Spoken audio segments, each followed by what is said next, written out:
Movie शुरू करने से पहले मैं आपको बता दूं कि मूवी सच्ची घटना पर आधारित है। खैर, मूवी की शुरुआत में हमें कुछ भेड़ियों को भागते हुए दिखाया जाता है, जिनका पीछे कुछ शिकारी कर ही रहे होते हैं। तभी एक भेड़िया उनके सामने आकर घुर्राना शुरू कर देता है, जिससे डरकर जैसे ही कुछ लोग पीछे हटते हैं तभी उनमें से एक उस भेड़ियों पर गोली चला देता है, जिसे मरते हुए दूसरे भेड़ियों के साथ एक छोटा सा भेड़िया भी देखता है।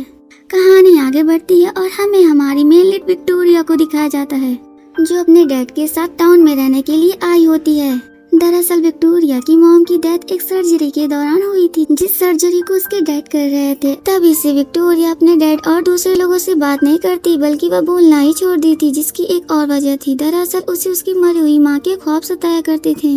अगले सीन में हमें विक्टोरिया के अंकल को दिखाया जाता है, जो उससे मिलने आए होते हैं, जिनके आने की खबर सुनकर विक्टोरिया भागी हुई उनके पास जाती है और रात उनकी गोद में ही सोकर बिताती है। जैसे ही सुबह होती है, विक्टोरिया के डैड हैकिंग के लिए निकलते हैं।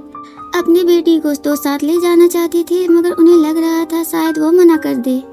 वह विक्टोरिया से बोलते हैं, मैं जा रहा हूँ और मुझे पता है तुम मेरे साथ नहीं आना चाहती हो। जिनके ऐसा कहते ही विक्टोरिया भी साथ चलने के लिए तैयार हो जाती है। वह दोनों हाइकिंग के लिए निकलते हैं, जहां थोड़ी आगे जाने पर उन्हें इस बात का एहसास होता है कि वह रास्ता भटक चुके हैं। काफी चलने के बाद उन्हें एक घर दिखता है, जहां जाकर आवाज देने पर एक बूढ़ा आदमी बाहर आता है, जिसे सारी बातें विक्टोरिया के डैड बताते हैं।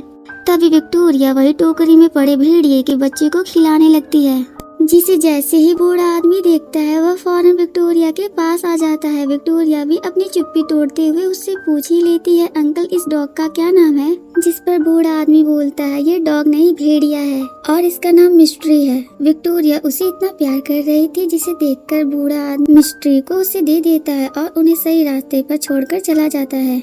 जिसके अगले ही पल हमें विक्टोरिया को दिखाया जाता है, जो मिस्ट्री को लेकर अपने रूम में आती है, उसे सहलाती है, फिर अपने डैड की आवाज आने पर उसे छिपा देती है।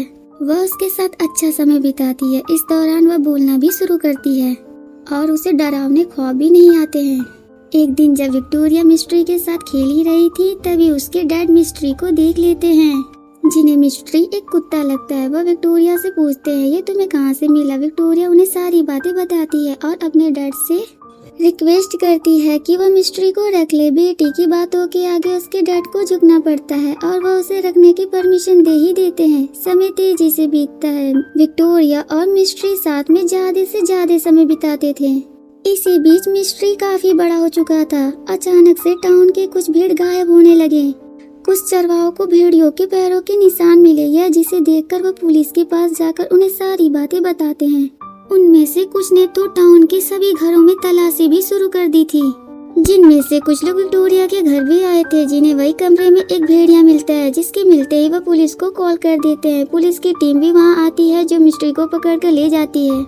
विक्टोरिया रोना शुरू करती है। वह चीखती है, चिल्लाती है, मगर उसकी बात कोई नहीं सुनता। वह लोगों से कहती है कि मिस्ट्री बस कुकीज और ब्रेड खाता है। फिर भी वह लोग मिस्ट्री को साथ ले जाते हैं। हमें दिखाया जाता है कि यह सब काम मिस्ट्री की माँ ने किया था। समय बीतता है और विक्टोरिया फिर से पहले जैसे हो जाती है। उसे डरावने सपने फिर से आने लगते हैं।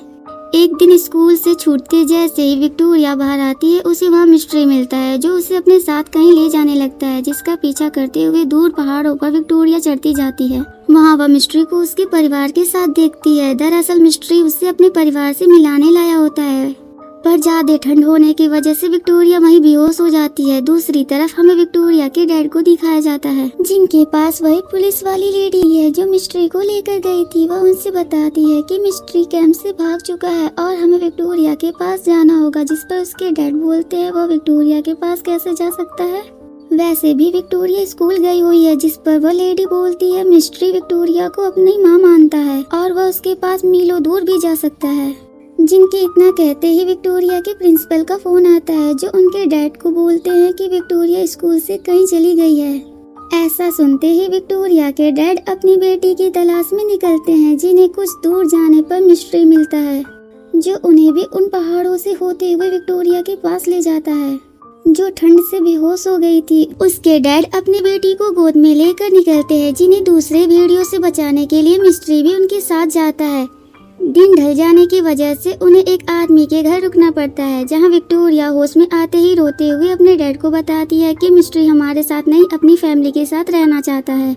तभी हमें जंगल में कुछ शिकारियों को भेड़ियों का पीछा करते हुए दिखाया जाता है, जिनमें से एक ने मिस्ट्री को शूट कर दिया, जिसे देखकर विक्टोरिया दौड़ती हुई मिस्ट्री के पास आती है और रोना शुरू कर देती है और अपने डैड से बोलती है, आप वर्ल्ड के बेस्ट सर्जन है ना, मिस्ट्री को बचा लीजिए। उसके डैड मिस्ट्री का इलाज शुरू कर देते हैं और थोड़ी देर बाद बाहर आकर विक्टोरिया से बोलते हैं, मिस्ट्री अब ठीक है। विक्टोरिया भी इस इंसिडेंट के बाद सहम जाती है और अपने डैड को हग कर लेती है और रोने लगती है। उनसे बोलती है वह मिस्ट्री को उसकी फैमिली के पास जाने देगी। मूवी के अगले सीन में विक्टोरिया मिस्ट्री को रोते हुए गले लगाती है और उससे बोलती है, चले जाओ अपनी फैमिली के पास। मूवी के आखिरी सीन में हमें मिस्ट्री को दिखाया जाता है, जो अपने फैमिली से मिलकर खुश था। इसी हैप्पी एंडिंग के साथ ये रियल स्टोरी यहीं खत्म हो जाती है और हमें रियल विक्टोरिया और मिस्ट्री की तस्वीर दिखाई जाती है।